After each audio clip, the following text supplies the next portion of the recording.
guys are welcome to come closer so they can hear this. I would stay way back there. I think it's some trouble back there.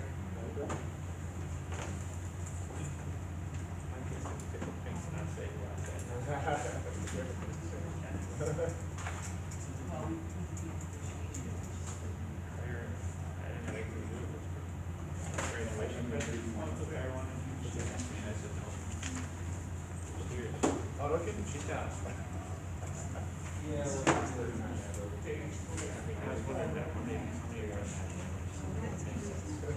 She's telling me today. I'm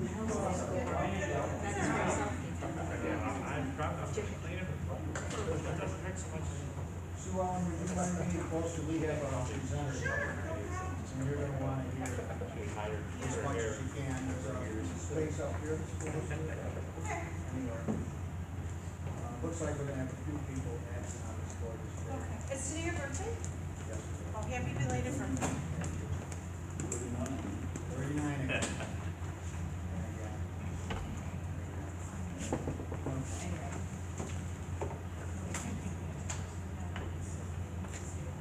We'll give everybody something to say.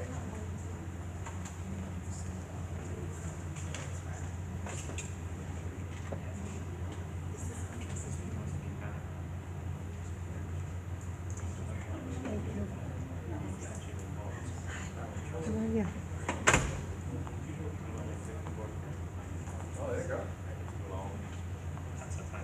Really? Yeah, I've done this couple of years. It's worked great now.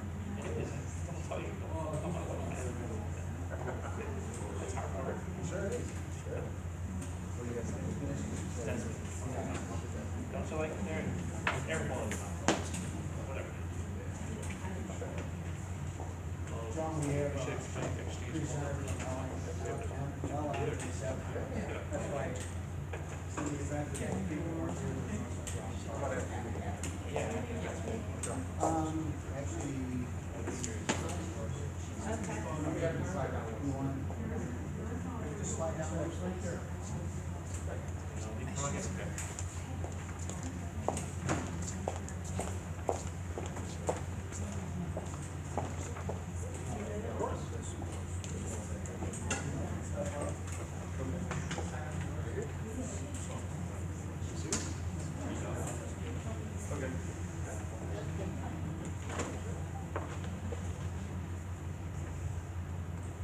All right, it's 7 o'clock, and I'm going to call the meeting to order.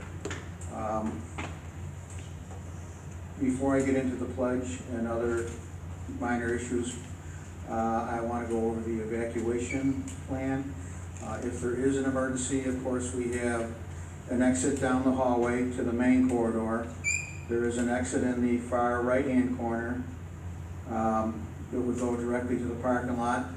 And then the exit in front here can take you directly out into the parking lot in front of the building and the grass. So in the event of emergency, feel free to make your escape.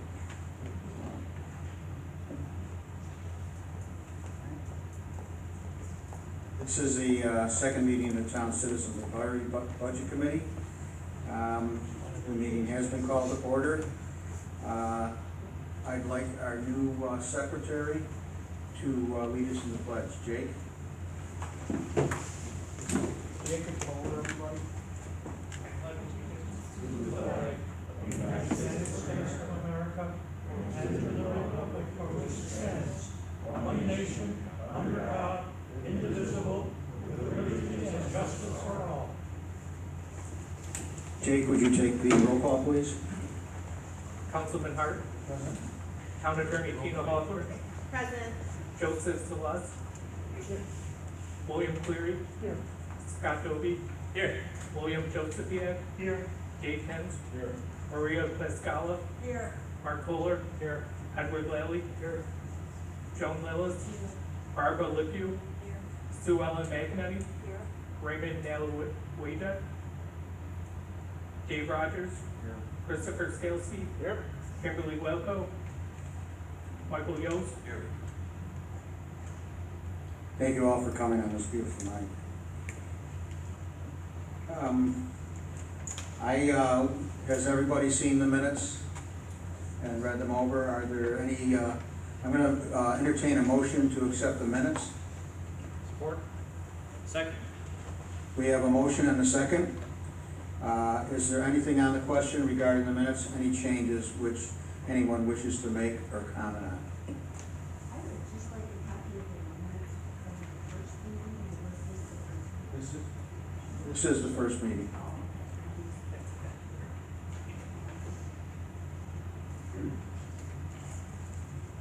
All right, if there are no objections, all in favor?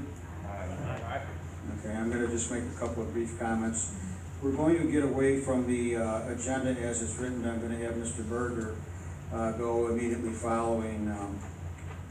Just a couple of brief comments. Again, thank you for coming. When you look at your package, for discussion purposes, you'll see a proposed mission statement. This is not what the mission statement has to be. It's just a proposal for, to get the discussion on that underway. We also, tonight, will discuss the structure of the committee. Again, we'll do that after Mr. Berger. At this time, I'd like to introduce Mr. John Berger from the Management Labor Healthcare Fund, and he will explain what the fund is and some of the nuances of how the fund operates and how the town of West Seneca takes part in that fund, along with some numbers that you may find helpful. I'll just try to shout as loud as I can, or do you want me to use the mic? Use the mic? Okay. All right, well, good evening, everyone. I'm John Berger. I am a partner at Lawley Benefits Group and the consultant to the Labor Management Healthcare Fund. The Labor Management Healthcare Fund is a jointly managed trust of approximately 13 employers here in Western New York. It is jointly managed, meaning that both labor and management have a seat at the table. And for those 13 employers, including the town of Tonawanda, town of West Seneca, town of Orchard Park, County of Erie, ECMC, Pioneer Central School District, East Aurora School District, their sole purpose is to manage the negotiated benefits of the labor management groups inside each one of the employers. So what that means in simple terms is they buy health insurance on behalf of 33,000 members that participate.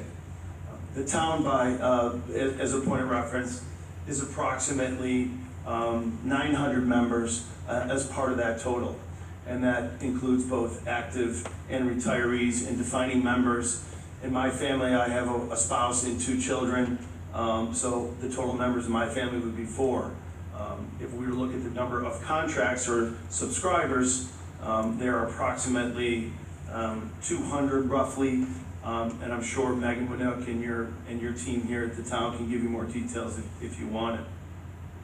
This was formed or started in 2003, really at the time that labor and management was being divided and conquered by the insurance companies. So if you can imagine the county of Erie, where there are 8 bargaining units, and at the time 195 plan iterations with 6 insurance companies, the insurance companies were always sort of winning the battle. An example would be labor management in the county of Erie would negotiate an agreement. Let's say it was for this microphone, and a particular carrier would say, we're going to provide this microphone, and then they would actually not provide this anymore. And so what would end up happening is labor management in the county of Erie, for example, would have to come up with a workaround because the carriers were taking something away even though both sides had bargained it.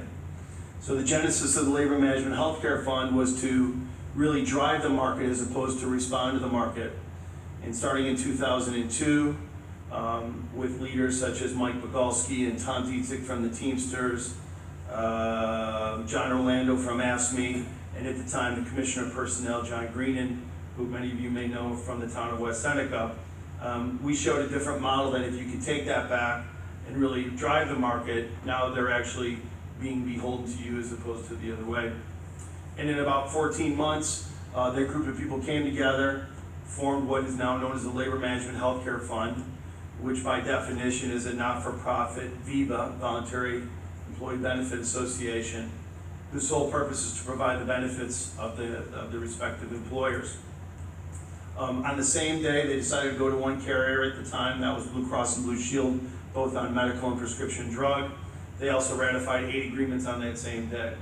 And it was thought at the time that, I can tell you that the marketplace, since I was there at the time, never thought that this group of people, labor management, would ever come together and form something like this. Fast forward to 2019, there's a track record of almost 16 years of performance, and I'll go over that in a second. Why it works? It works because we do not get in the business of deciding the labor management agreements. We are simply in the business to administer those plans that are agreed to by the respective stakeholders, both labor and management. Decisions are made equally, so decisions on vendors such as who's going to handle the medical, or who's going to handle the prescription drug as an example, or who's going to handle the Medicare contracts, those are made by a vote or decided by a group of directors. The town has representation on both the labor management side of that, and I would ask that you talk to the town as to who that is. Decisions on whether to keep a John Berger in our firm, or counsel Mark Stuhlmaker in Lipsitz Green, or the accountants that we have. That's really the decisions that are made by that group of people. They're actively involved and understand how this works. There's a significant investment that's made in wellness, well over $500,000 a year. It has been proven as a tool to manage trend. An engaged employee and or their spouse has an impact on the overall cost of the plan.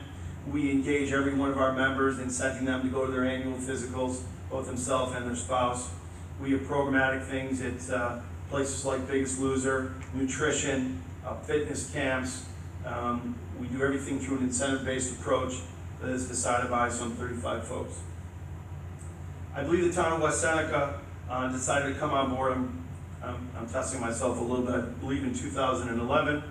I have handed out a document that looks like this. I apologize. I'd asked Megan to do this. It's not in color. This is a history going back to 2012, but I just want to have you understand how this works financially. And I'm actually going to show it to you. So every employer group of the LMHF gets the benefit of buying power of 33,000 people. But we have a best case financial model that says we are going to provide a worst case rate, or what we call the maximum rate. And if every employer group stays at or below that maximum, they actually aren't charged for it. They're only charged what they use. But that maximum is determined based on the buying power of the overall group. So for 2019, if I were to look at the LMHF in total, the maximum increase went down. Actually, it was a negative about 1.5%, depending upon the number of retirees and some other things that could be above or below that mark for each one of the participants. That worst case or maximum allows all the employer groups sort of a worst case scenario, and how they decide to budget is up to them. So you the town, you the stakeholders, you whether you're a resident or you're a retiree or inactive, if we truly take care of our health, provide the benefits that are governed by our collective bargaining agreements, and we perform better, we actually get to keep our money. We don't have to spend it.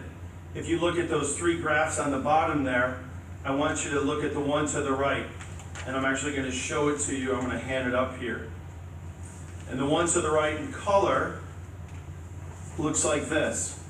So inside the LMHF is where we decide these rates. And those green rates are what are determined where each member buys on a worst case or maximum basis.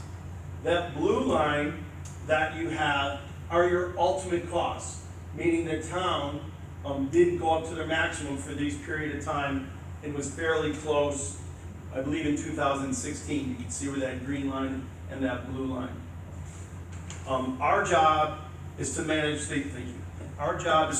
the insurance aspects of that. And as you can see, over this period of time, the financial performance of the plan and that best case scenario, the town has benefited from that. If I were to look at that insurance dollar, about 6 to 6.5% of our costs go to administrative fees, and the rest are based on the utilization of the folks that participate. We buy something called stop loss insurance. So God forbid we were to have a big claim that would go above $250,000. The most that will run through this is $250,000, and any dollars above that, our insurance is bought on top of it.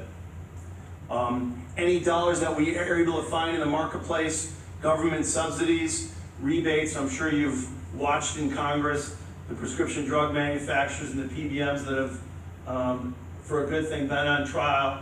When you find out how much money's in that, we get rebates, and those rebates are passed on dollar for dollar to each one of the employer groups. So we're always looking to buy insurance as efficiently as we can. We think we've got a pretty good track record.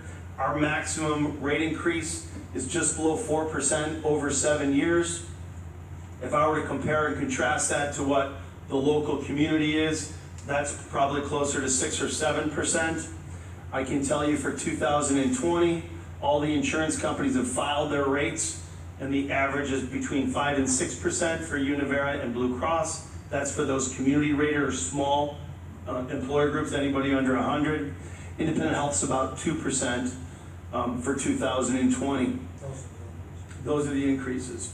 In your case, your maximum goes up by what the LMHF is able to negotiate in the buying power. And I would tell you that I'm going to give you a range because it's not, we present it to the trustees and they ultimately decide. But my guess is it'll be somewhere between 2 to 3% for 2020. But you only use what, you only are charged what you use, and you can see what that differential is against that line. Now, when we talk about this, and we have our green on it, to show the. Yep. Is that what we pay, what we actually pay as a community? What No. do we actually pay? You play the actual blue line. So, when we hit that, So if we use 2018 as an example, and that maximum was 6.5 million, you actually spend $6,140,000. You only paid $6,140,000. So I want to be clear on this because this is important. This will be the important distinction. This is running the insurance company. The town relies on us, and we don't set budget, but to give them guidance on budget. And when you look at that comparison, which is your middle chart there, you can see that on this in color, in red is the town's budget, and you can see for the last couple of years, you performed better. And prior to that, 14, 15, and 16, you can see that our ultimate cost was above budget. So budget takes into account many things, including employee contribution and those sorts of things. so what would cause us to be above the budget? Well, it just would be utilization based, yep, yep. So we may have had serious illnesses, that type of. Your utilization spiked. I can tell you flat out, if you were to look at this graph, from 2015, our costs were about let's call 5.1 million. Well, I can tell exactly because it's right on the chart. In 2015, our costs were 5.1 million, and in 2016, which was considered a bad year, they went up by 5.9, a 14.5% increase. And then they went down the next year by 7%. So even though the town is fairly large, and even though $5-6 million is a lot of money, for anybody that's been in the healthcare business or has gotten something called an explanation of benefits or seen the actual cost of healthcare, you know that when you have a predominance of cases that are above 50,000 up to our insurance part or 250, it can get quite expensive. So why the best of both worlds financial models works for all the municipalities, and that's only who's eligible along with school districts and public benefit corporations, is your worst case provides that certainty on an average of 3.9, just under 4%, but you actually utilization can move. And for those that get at or near that maximum, if you perform better, there's a surplus. In the last 3 years, the town has, knock on wood, been able to sustain things. So when the budget is below the ultimate cost, then we need to hold the LMHF funding? No, you only owe the LMHF if you're above the insurance part, which is the third box. If you're below the budget, that's a town issue that, you know, you all would have to figure out how you're gonna grapple with or deal with it. Because I know in the past years, we budgeted, I believe, 93% of the ultimate cost, I believe it was. And now we found that we have to budget about 97%. Yeah, and I think it's no secret that 2016 was, as you can see on the graph, and you can see the spikes on the graph, was an anomaly year. The reality of the town's makeup of who's in the pool of risk is you, like many municipalities, have you have a static or relatively flat active population, and your retirees now outnumber your actives. And anybody that's a pre-65 retiree is in this pool of risk. When you're pre-65, you do not have any Medicare offset or any Medicare Part B, and so we generally see that their utilization is higher. Now, these numbers you're showing us now are for all of the employees, including police, It's everyone, yes, it is yes, sewer, et cetera. everyone. Everyone that takes insurance. Well, I don't believe you have. there's very few people that don't take it, and they have an incentive not to take it. I think there's only maybe 3 or 4 that do that. It's a very, very, very transparent organization. Every month, a financial report is generated and distributed. The third Monday of every month is a board meeting, so everyone knows how they compare it to one another. The risk bearer in all this, if you're above that line, you just had asked, if you're above that line from insurance perspective, Blue Cross doesn't pick up that shortfall. All the other employer groups that are part of this would pick up their prorated portion of it. And since 2003, we've had something called cross-application happen 4 times, where a group had a maximum rate and their utilization was above it. It happened in 2015 with ECC, it happened with OTB. It was fairly close in 2016 for you guys. It also happened early on with, I believe it was the NFTA. And that year that you were close, there was 1 employee that had I can certainly look that up, but there was definitely, you had a predominance of people that had, yes, you had a lot of issues, yes. Yep. So this was something that at the time was evolutionary. We don't let in every municipality, the trustees decide entrance or not.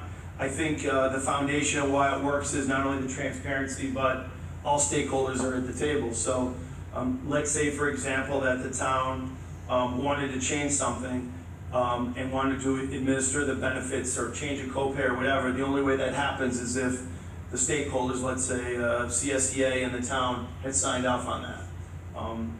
So it's through the collective bargain process. And that's how we, our job and our commitment is to manage the agreements between the stakeholders, both labor and management, of each one of the employer groups. So you actually negotiate with the providers, say in our case Blue Cross and Blue Shield? Yeah, so on the medical today, it's Blue Cross and Blue Shield. We are winding down a multi-year agreement that will expire at the end of 2020. The end of 2020. There are ongoing negotiations on that for favorable terms that have been directed through me to the marketplace. Pharmacy benefit dimensions, PBD, the purple shirt people, they manage the drugs, so they handle it for both our actives, our pre-65s, and our Medicare retirees that are in our pool of risk. The town does not participate in our Medicare Advantage plan. They buy it directly from Blue Cross. You were able to receive a rate decrease last year that was sizable. I think it was about 8%. Also, we use independent health on the Medicare. It's all formula-based. It's all leveraging the buying power. When we want stuff, when we ask for their investments in wellness and the engagement of our employees, we require them to step up. Everything is documented. Everything is in a contract form. And it's something that, you know, it's certainly stood the test of time. I'll leave you this with one other thought, and then I'll open it up for questions. So if it's so good to be true, and folks like, I'm gonna read at the top of the financials here, the town of Clarence, city of Dunkirk, East Aurora Schools, the county of Erie, ECC, ECMC, the Water Authority, Orchard Park, OTB, Tonawanda, West Seneca, and now Pioneer Schools. Why isn't everybody else doing it?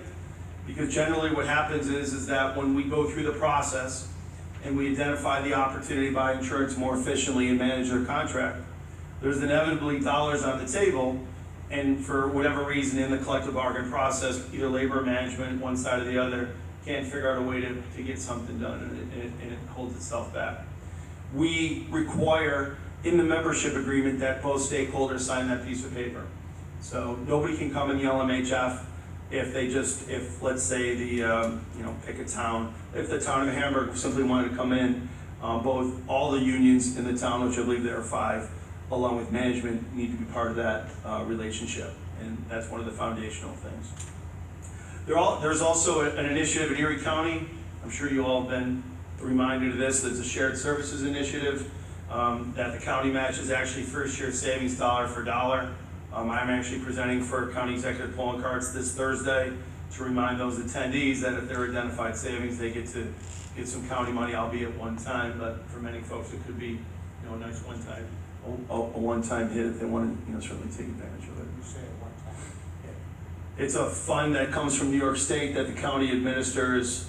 You are already in, so this town can't take advantage of it, but others that if they wanted to apply for membership and go through the the vetting process, they certainly could.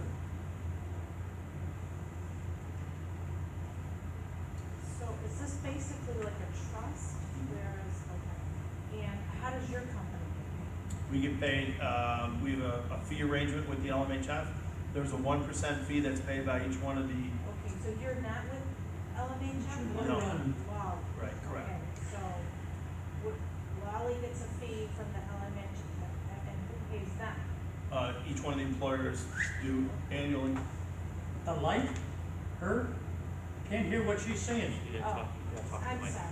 Let me, Yeah, I'm sorry. Let me remind everybody, when you're talking, please hold the button down, Okay, all right? I think that's what is going on here. that's fine, all right. Sorry, I had asked if it was a trust, and he acknowledged that it was a trust. I had also asked about how his company gets paid. He acknowledged that he is with Lolly, and Lolly gets a fee from the LMFH, if I'm saying that properly. And then they also get a fee from the municipalities that they're bargaining for. So I'll walk you through that Okay. specifically. All right. Everybody pays 1% of those maximum rates. That sets the budget set on an annual basis. In addition to that budget, or the folks that are paid, there are 8 people that work for the Labor Management Healthcare Fund. The executive director is Vicki Martino. You're welcome to go on their website, which is www.lmhflabormanagementhealthcarefund.net. Mark Stillmaker Counsel, Lolly Benefits Group's a consultant to it. They're at Toski Schaefer, which is EFPR, a different firm today. We do GASB 45 services for that are paid for. A lot of the wellness funding is paid for that. So it's a business within the business to manage the $250 million of annual spend. One more question. Now, is the only reason that we're with Blue Cross and Blue Shield is because that's in our contracts, or do you look into other insurance providers on a regular basis, or are you unable to do that? I don't understand the last part, but I mean, the LMHF enters into agreements with each one of their vendors, Blue Cross and Blue Shield on the medical, PVD on the prescription drug, It might be independent more health. of a question for Gina. Are we locked into Blue Cross and Blue Shield because of the contracts? The employees' contracts, if you look at the contracts, have you gotten your set yet of documents? Not from last week, no, I haven't. Okay, we'll have to get you your documents. But each of the unions in their contracts specify what plan they're in. So, and I could be And do they wrong. get to choose that? Or is it It's negotiated? negotiated but you'll find out that it's very difficult for the unions to make a change on it. So I It's believe difficult for they, the unions or for the town to the change? town has asked for changes, and we've had some compromises in the last negotiations where we now receive a contribution from every employee who is currently working. All right, and that was in exchange for not going after the basic plan. We may have had a concession too, I'm not sure, where maybe it's no longer a silver, it might be a bronze plan now that our employees are in. There's a slight difference between the two. Do you know that? I don't know if we're paid, I don't. Yeah, and our job is to administer what's been agreed to. I actually do have, I didn't know if this question was gonna come up, but, our job is to administer what you guys come up with. And, there's a specific agreement for white collar, blue collar, police, white collar, blue collar, well, there's two police and two white collar, blue collar plans of benefits.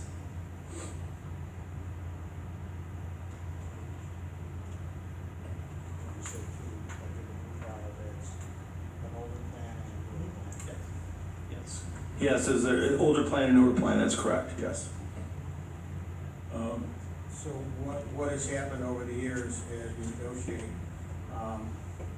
the unions are willing to enter an agreement where we change the policy and the plan for new employees. For example, all new employees pay, I believe, 20% for their first 7 years, then they pay a reduced amount up to their 10th year, and from that point on, then they and all the other employees pay a fixed amount, which I don't know off the top of my head.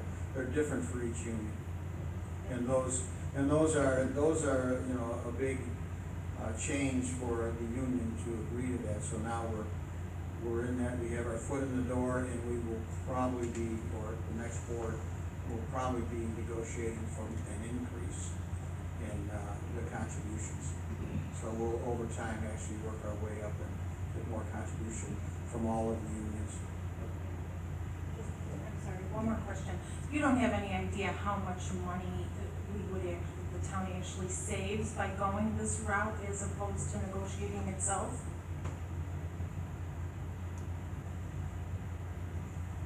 I'm gonna give you a very simplistic approach. If the town is roughly 300 contracts and you're part of 33,000, the buying power by itself is worth 5 to 7%. For the town, that's roughly,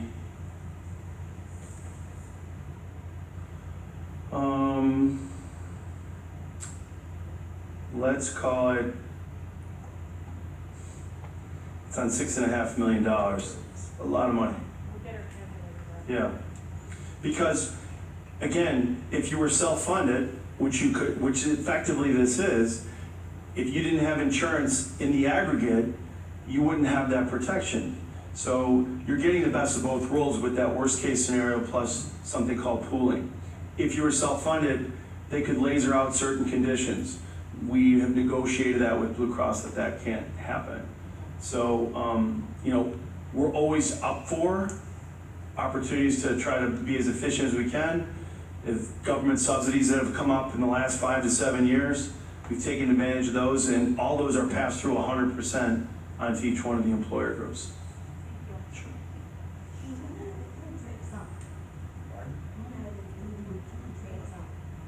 We have 2 contracts will be negotiated next year, and the 3rd contract will be the following year. I believe it's, the police and blue collar are up next year, and the white collar is in 2021. What we've started doing is we're trying to set them up so that we don't negotiate with a union every year. We want to negotiate with a union in a different year rather than multiple. Last time we negotiated, we had all 3 in the same year, so we're staying. Do the plans that we have include cosmetic rider?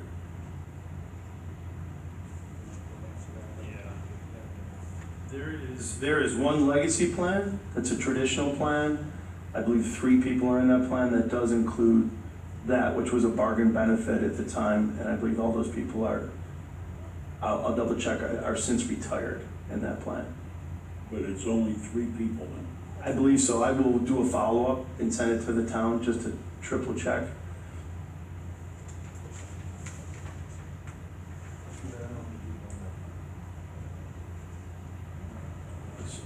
So maybe you can answer this question. Over here, to your left. Oh, sorry.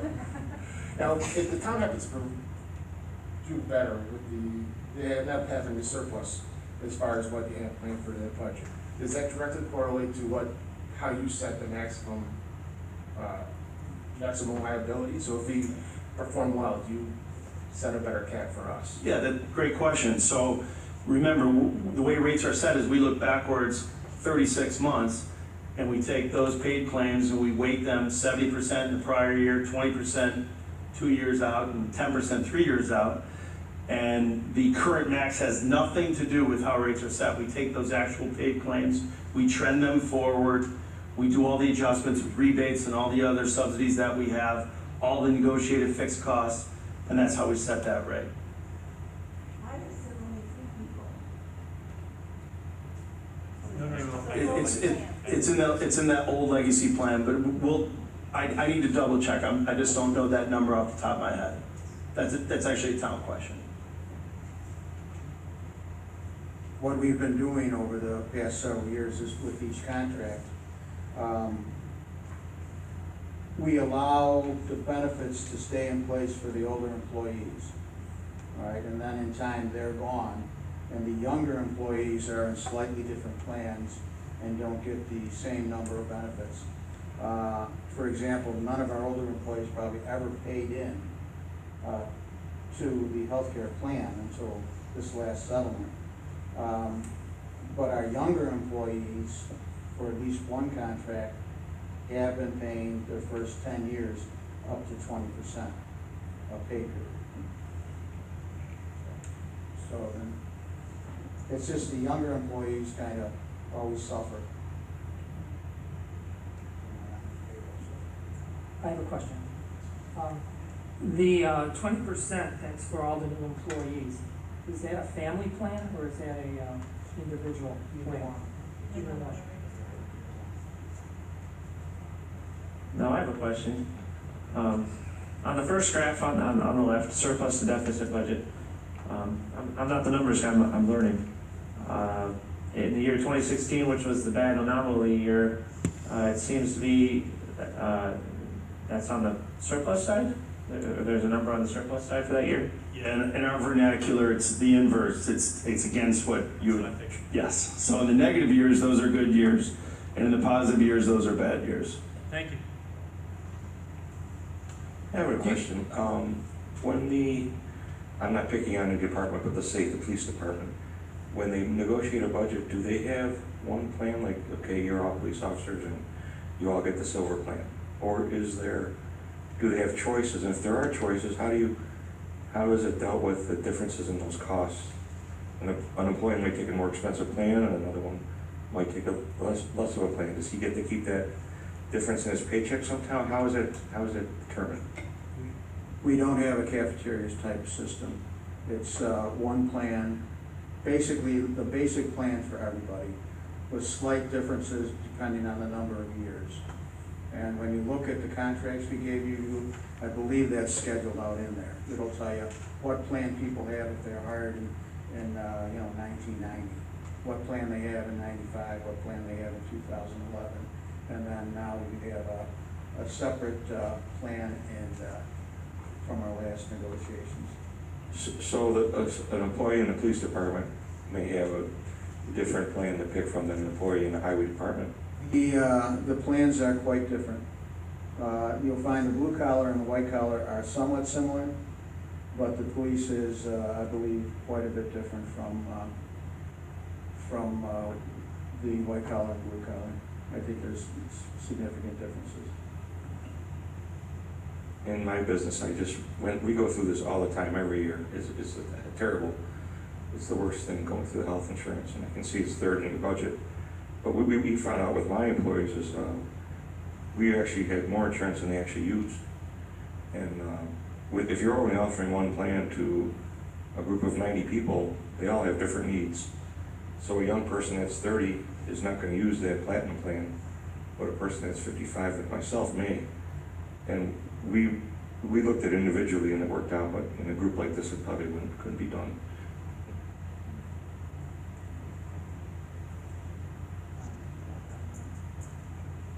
So, you just hit the nail on the head. That's the whole spectrum of healthcare, and you know, so our job is to, and a lot of times this happens, so the town and labor of the town will come and ask us questions and things like that. And remember, you could have somebody that's worked for the town for 2 years, you could have somebody that's worked for the town for 40 years.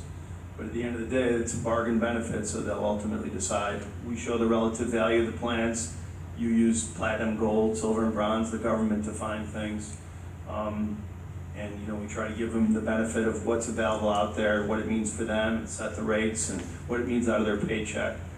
I will tell you, in our experience, and I'm fortunate that I handle everybody from the Buffalo Public Schools to Kaleida Health, so I handle big buyers of stuff. And you know, 70% of the populations are generally healthy. And you try to keep them healthy and keep them engaged in their health from going from that to chronic.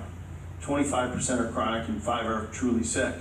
So it's a law of numbers and how that all works out. But when we look at people that take, and I use the word high deductible health plan and everybody goes crazy, but if you look at a lot of populations, most people spend less than $1,000, $1,500 a year if they were in a high deductible health plan. Certainly more than 50%, but you know, that's just the art of and the time and energy that's gone into how this all works in negotiations and things like that.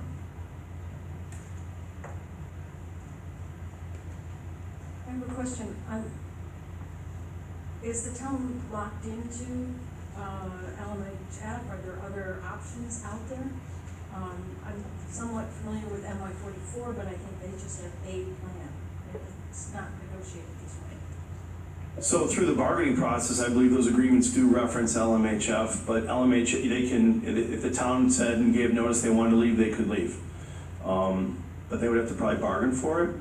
New York 44 is a trust made up of predominantly school districts. It's been around almost since the LMHF in terms of inception. They are at a different stage of where they're at. It's not as transparent. You don't see the financials by each one of the groups there. So if an employer group or a school district thinks they're better than everybody else, they get nervous or they bargain or maybe want to look for something else. New York 44 has 2 plans of benefits. The LMHF administers what the town agrees to. And I can tell you the town of West Seneca has different benefits than the town of Orchard Park, than the town of Tonawanda, because our job is to administer what you agree to, not to impose what the LMHF tells you need to have. They'll give recommendations, but it's ultimately between the town's labor management. It's nice to have a difference and have choices, but are there others out there as well? Go direct to Blue Cross, you can go to Univera. Oh, we just determined that direct isn't good. I'm wondering if there's some other, I mean, it sounds like there's 13 groups here, and at one time there's 44 and then more 44. Yeah, there's in that particular group, I don't know how many are left, but a lot of them have given notice and have left of late, unfortunately. So their pool of risk is gonna get smaller as opposed to bigger. Well, it certainly overinsures me. But I'm just wondering if there's other groups out there that the town, and that's probably a question more for Tina or Jean or some of these, are there other groups out there to choose from? Actually, that would be more of a question for the budget committee. And maybe that's one of the things we ask you to do is get involved with that. And I'm sure that the town could bring in other experts that could guide you in your study. I know that when I have my conversations with our representative on the board and with each of the unions has a representative also, and they are extremely satisfied and do not believe that we can do better than what we're doing right now. But except maybe there's a mix of insurance, that the insurance, for example, the cafeteria plan that I think Mike is talking about, where a young individual may only need something like independent health, while an older individual who's going to retire and needs something that's portable to Florida, like Blue Cross and Blue Shield, would take that. You know, I know that when I worked for the state of New York in the controller's office, we had a cafeteria plan, and I had the choice of about 45 other, and I may still be the same, 45 separate options. I chose independent health at the time because it was, number one, more affordable, and number two, it fit my family situation at the time. And I still have independent health today, although it's a supplemental plan to my Medicare. Well, I think the cafeteria options that you're referring to that I remember from the past just doesn't make sense to me. Well, I've read different things about it, you know. Cafeteria plan simply sets contribution. So if the bargaining agreement says you're entitled to this plan of benefits and you take the rate, whatever the percentage is, the town's committed to that access to that plan at that amount of money. Well, somebody at 30 years old may want to use that money differently than somebody at 55. If you don't give them the choice of plans like you're suggesting, then they're, you know, but that's, Yep. go back to, that's a, you know, it's, you're actually, one of the things that I talk about is in bargaining, you want to have access to perhaps as many options that are administratively easy to take care of, but you're really negotiating how much money and what do you have access to. But if you have a population that ranges from age of X to Y, there's no way you can take care of everybody just because their needs are, as Gene said, dramatically different. So just to go over this now, as I understand it, when I'm looking at this, there's two different types. There's employee contributions, POS option, and traditional option. Is that two choices that employees have to take, or? That's what it's on. I believe what you're looking at, I'm not looking at it myself, but I think you're looking at, there's different dates involved with that. Employees hired prior to a certain date have a POS plan, and employees hired after, and I forget the numbers off the top of my head, but they have different, less expensive plans, or they're contributing more to that. Like the older employees, there's about 49 in the blue collar. They are in the, I want to say POS 1, and the average cost of a POS 1 plan for those 49 employees who have been employees of the town for 40, up to 40 years or more, their plan costs the town about $30,000 for family coverage. Okay, then in the POS 2, which is the next level, the plan cost is probably around $24,000, $25,000. What contract do you have there? The blue collar. Because I know in white collar, because I follow the white collar contract, I did have a choice between two plans. It wasn't just one plan that I had to choose from in January when I came on. So there, I don't know about blue. You're referring to two different ones there. Yeah. Yeah, I think they probably have similar choices. Well, it says here employees hired prior to Yeah, right. So, 2007, so this would be current. So there's the experience, there's the appointed service option and the experience rated option. Which basically means what? Which means that if you're hired after January 1st, 2007, you were on the lower cost plan, which is the experience rated traditional option. If you're in the POS, you were, let's see, what does that one say? Okay, if you're in the, one is traditional, that's the one on the bottom is traditional, that's the most expensive plan, I believe. And the one on top is the newer employees, and they contribute 10% for up to 10 years. And their plan is about $5,000, I believe, cheaper than the traditional. So we have a group of older employees in the traditional, Blue Cross and Blue Shield, and our newer employees are in the I think it's called experience rated. You have to correct me on that, I'm not an expert. Yeah, so. White collar has two options. They have the experience rated traditional or the experience rated POS, point of service. In the white collar contract, in the first plan, there's probably only 2 or 3 employees left in those high-cost plans. Well, anyone could choose it though. You mean the people who are grandfathered in under the old, right, but any new employee coming in through white collar would have two options. Has anyone ever broken it down to what it's actually costing for somebody, an individual, for the town to pay for a family and an individual? I mean, I work for the federal government, I believe ours was 15,000 to 18,000 per year, and we've only paid a straight 30%. I mean, I'm kinda shocked when I look at this and I see somebody, the longer they're working for them, the less they're paying. I mean, it's unbelievable. I paid 30% for 30 years. Yeah, the rest of us. I'm paying $180 every 2 weeks right now. Those were benefits that were negotiated many years ago, and it's very difficult for unions to give those up. And they're almost afraid to give them up because they don't know what the new option might be.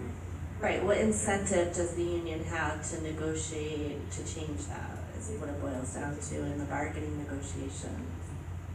Well, I'm just saying, when we look at this and you're saying healthcare costs are such a large percent, I mean, I think, put some of this stuff out to the people, let the people see what the people are paying. I think they'll get a little feedback back on this, because this was a shock, literally, to me to see this. Right, but at the end of the day, it still has to be bargained for, right? Right. No offense, but I think we need some more backbone than just bargaining. Well, it's easy to say when you're. Well, and if you're lucky enough to participate, you'll find out that the board did have some pretty big backbone. We went 2 years at impasse before we finally did get a concession from the unions, and I don't know what the new board is gonna be like, but I'm sure they will be in a better position because concessions were made. Right, and during that 2-year impasse, they have all the same benefits under the contract, so they have no incentive to come to the table and say, let me give this up. But they also have to understand that times are different, They don't have to, right? They're contract and they keep what they have. We have to put They our get something collective new or they minds keep what they together. have. We have to put our collective minds together and figure out, we have to have some leverage, not have all the leverage. Well, pardon me if you don't mind if I interrupt, but I think these are all contractual issues. This has nothing to do with what Mr. Berger is here for. Right, that's correct, So yeah. I think if we have any questions towards him, let's set them towards him. Right, and I Let him know, go on his Sue way. Ellen, you weren't here last time, but we talked about having the contracts presented on a different occasion, and then all of these discussions would be more relevant to that. We're hoping to have the labor attorney present, and they can clarify a lot of your questions at that time. Thank you. I'm actually hoping our next meeting will have labor attorneys, possibly HR, since they're involved in the negotiations. And believe me, we understand where you're coming from, but It's frustrating, I So, feel well- like the taxpayers are being held hostage by 200 people. That's how I feel, So we gotta move the agenda, that's not germane for this right now. more questions for Mr. Berger? Mr. Chance?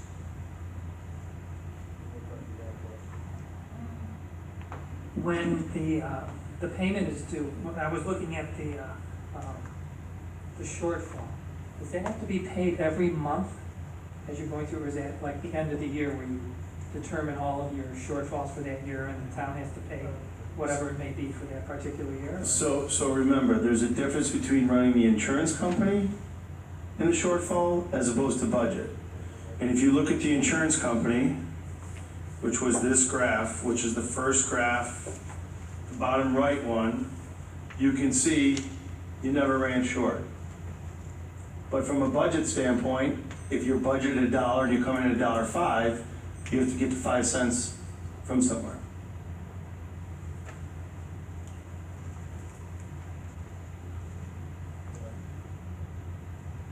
And if the question is how often do we pay, we do pay monthly based on the number of contracts that are in effect.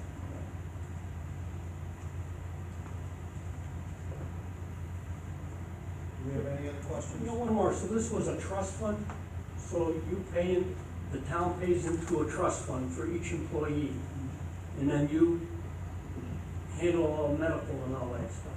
Well, how much per person is that per month, per individual, is the town paying?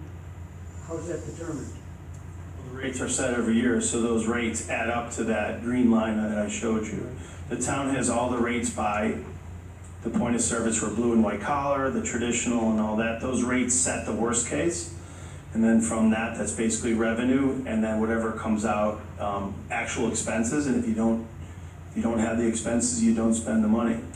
Let me give you just some financial stewardship confidence. That should be a question I would ask if I were in your shoes. Each one of the employer groups has its own bank account inside the LMHF. So there's a financial stewardship. We've been audited by the state twice since inception in 2003. We're audited every year by, it was Tusky Schaefer, it's EFPR, and Joe Klimek. You're welcome. A lot of those financials are on the website. In fact, does anybody participate in health insurance for the town? Okay. If you do, you're going to get your annual statement, which comes out, I believe, in the July newsletter, which you'll get in August, which outlines, the financials from a big picture. But each one stands on its own 2 feet. Just a real quick question. I assume part-time employees are not covered by any of the plans? They are not. I think your question was how much do we actually pay out in dollars each month for an employee? Right. Unfortunately, I don't have that number in front of me, but the numbers I'm quoted, that our yearly cost from a family plan is probably 27,000, I think I remember, 27,000. on one of the most recent contracts we were looking at, I think it was police. Police was 27, white collar, I believe, was about 25 in that area, 25,000. And hard it is to believe, I'm told those are not outrageous in today's market, even for private sector where they provide. 25,000 for like a family plan for one individual? That would per be, year? the family plan would be about 25. The individuals, maybe half of that.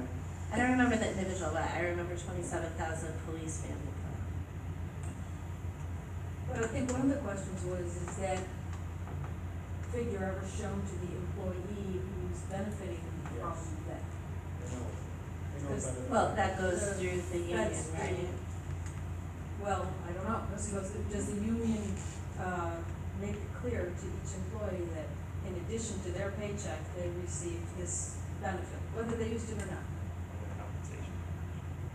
Right, so, like, if their annual contract statement says something about the health insurance cost.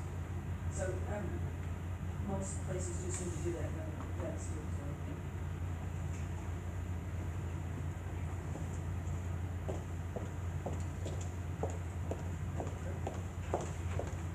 Any more questions for Mr. Berger?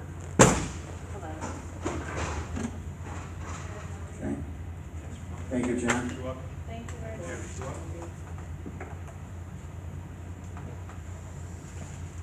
All right, I think we will get back on, to the agenda.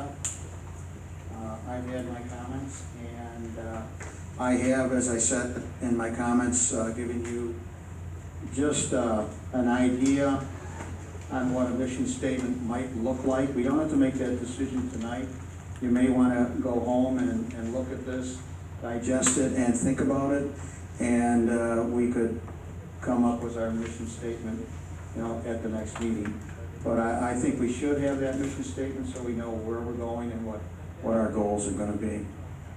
So, any comments?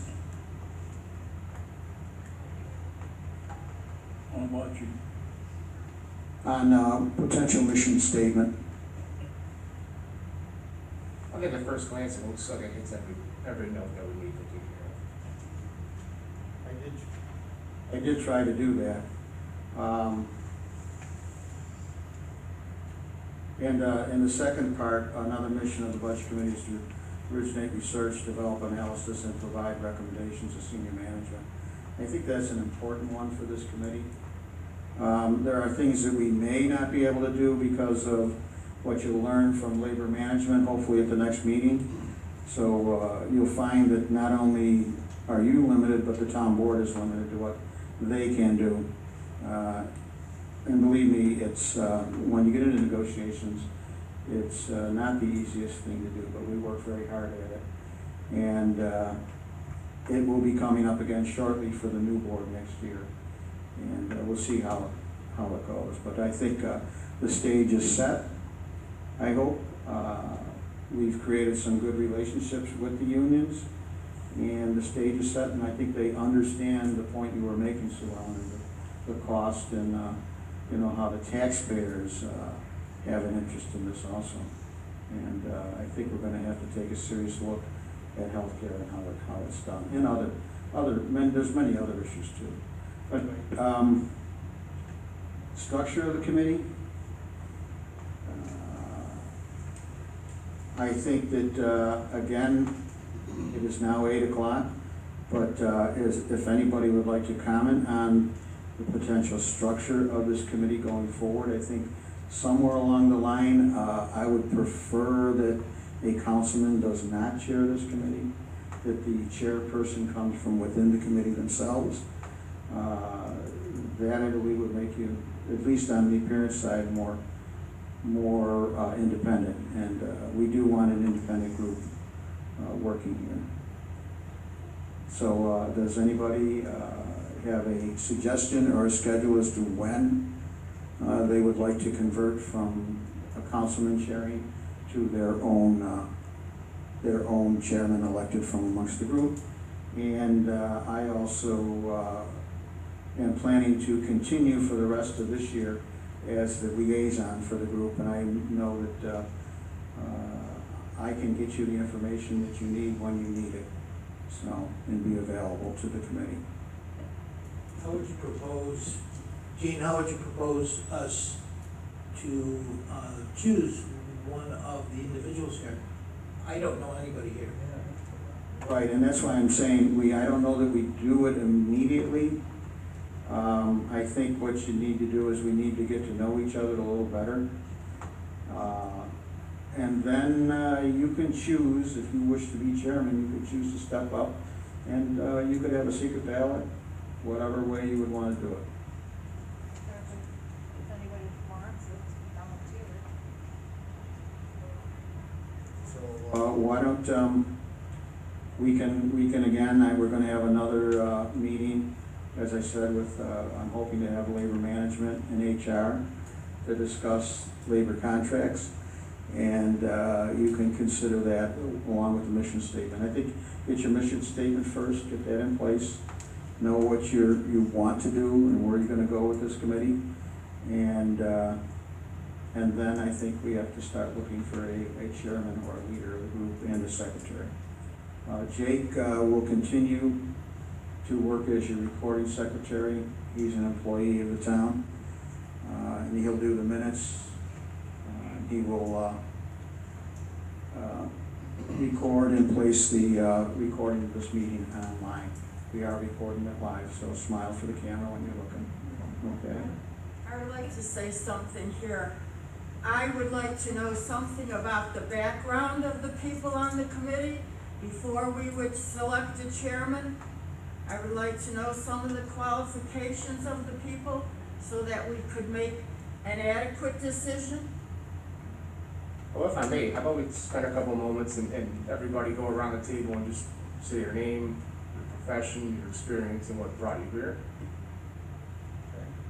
Why don't we start with that, Laley? Yeah, my name's Ed Lally. I live over on Cindy Lane in West Seneca. Can't hear worth anything. Yeah, I have a complaint. I'm way down here at the end, and when the ladies speak, and even some of the gentlemen, I can't make out what you're saying. I'll grant you, I'm a little deaf, but I'm a good speaker. I'm a former school teacher, and when you got a study hall with 2 rooms, and you have Johnny in the back who's throwing those spitballs has got to hear me when I tell him, knock it off. So I speak loudly, whether I have a microphone or not. So I would like everybody else to speak up a little bit louder. Just remember, when you grab the mic, pull it over towards you and press that button down. Okay, Ed Lally. I live at Cindy Lane, West Seneca. I've worked in financial analyst for 32 years at the United States Department of Housing and Urban Development. I'm recently retired. My interest here was just to see what the, try to get a better handle of what's going on within the town in regards to its finances and its budget process.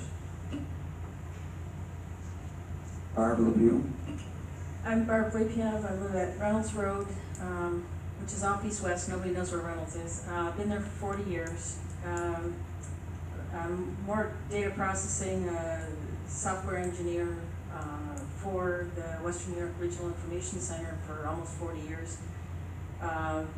More of a computer person, but my training is in accounting, and I always run financial software. Systems analyst is also a title I've held. Yeah, my name is Bill Cleary. I'm retired from the federal government as the field office director with Homeland Security. I was with the federal government for 32 years, manager, supervisor, and then ultimately field office director. I manage budgets of approximately $40 to $50 million a year, submitted the budgets on my own. In addition, when I retired, I taught college for about 10 years. I have a master's degree in public administration and also in criminal justice. Also taught at the college level for police management and police science to manage how to manage budgets and so on. I'm currently a commissioner with the Waseneca Fire District number 6. We submit annual budgets very similar to what the town does, but on a micro level compared to what the town does, but we follow all the same rules that the town does follow. So it's a little bit of my background. Hi, my name is Sue McEnany. I feel like I'm a little out of my league here. I've lived in West Seneca all my life. I work for attorneys. I became interested in this committee because I love my home, I love this town, and the way things stand right now, I will not be able to retire in my home because my taxes are so high, and it's just not acceptable. Not everyone has no disrespect, but not everyone has a federal or county, a civil service pension, and the taxes are just unaffordable, and that's why I am interested in this committee and helping the town get back on its feet financially. I'm Mark Kohler. I'm a CPA. I live in Fisher Court. I've been a CPA for about 21 years. I deal with a lot of small business, large business, some nonprofits. Just here to help in any way I can. Hi folks, my name's Joe Celesti. I'm retired, ex-engineer for National Cash Register. You may not know what that is, but that's NCR, and it's defunct right now. But I joined this group, and I'm not entirely sure I'm going to continue with this group, but I joined this group hoping that I could be of some assistance with my background as an engineer, as a patent holder, as a home builder, all of the things that people do on their own home, I do well. So I'm hoping that if any of that is needed in this committee, I could help. But that's really it. I'm not entirely sure I can be helpful. I'm hoping, but I'm here, and if I can help, I would certainly throw my 2 cents in. I'm not bashful. If I see a spade, I call it, you know. So if you need honesty in this committee, come to me. I'll give it to you right up front. My name is Chris Skalski. I'm a machine repairman at Ford. I've been in my union Local 897. I'm a trustee, 2-term election. I live on Weatherstone Drive over by the cider mill. My wife and 2 kids have been living in West Seneca for going on 15 years. And now we have no plans on moving. I joined this committee to kind of get a foothold and see what's going on in Scout and then try to help out as much as I can.